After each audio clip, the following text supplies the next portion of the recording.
When the Borders Fell, Part 1. A Balkan Romance. Before the war, there was a village that did not yet know it would one day be called into war. Stone houses leaned gently into one another. Children ran barefoot along dirt paths. Women traded bread and stories across low fences. Men argued politics in the evenings and laughed louder than they should. Arben and Lira grew up side by side in that village. Their homes shared a boundary marked not by walls, but by an old walnut tree whose branches bent equally toward both roofs. As children, they climbed it together. As teenagers, they sat beneath it close enough to feel each other's breath, far enough to pretend they did not. They were not lovers then. They were something quieter, something unfinished. Arben was steady and thoughtful, the kind of boy who listened more than he spoke.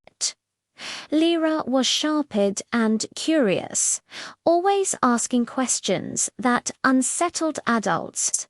They knew each other's silences, their small fears, their unspoken dreams. They believed the world would continue exactly as it was. They were wrong. The war did not arrive all at once. First came whispers, then roadblocks, then uniforms that were not the same. Fear crept into conversations. Neighbours became careful. Names began to matter more than faces. One night, Arben's father told him to pack a bag. By morning, Arben was going to take in with other young men, forced onto a side he did not choose but could not refuse. Survival demanded allegiance, even when the heart resisted. From her window, Lira watched the trucks roll past. Among them, she saw Arben, his face set, his eyes searching the road as if trying to memorize it. That was the last time she saw him for years. War does not simply destroy buildings, it fractures memory. Lira's family fled soon after. Their house was burned. The walnut tree was cut down for firewood during a winter that spared no one. In refugee camps, Lira learned how quickly dignity could disappear.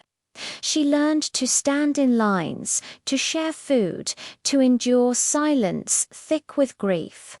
She also learned resilience, the kind born not of bravery, but necessity. Arben learned other lessons. He learned how loud silence could be after gunfire, how a uniform could erase a boy's name, how orders did not care about childhood friendships or shared summers. He told himself he was only surviving. He told himself it would end. Neither knew if the other was alive. Years later, the war ended, not with peace, but with exhaustion. Borders shifted, papers were signed, headlines moved on.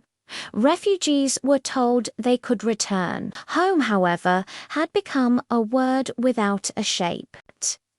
This is only the beginning of Arben and Lira's story. War separated them. History forced them onto opposing sides.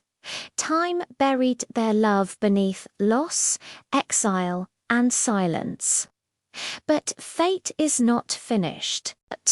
Watch out for part 2 of this gripping Balkan romance, where refugees return home, enemies come face to face, and a powerful second-chance love rises from the ruins of war. If you love enemies to lovers, war-torn romance, refugee love stories, and emotional second-chance relationships, Part 2 will break your heart and rebuild it. follow, like, and subscribe so you don't miss the continuation of When the Borders Fell.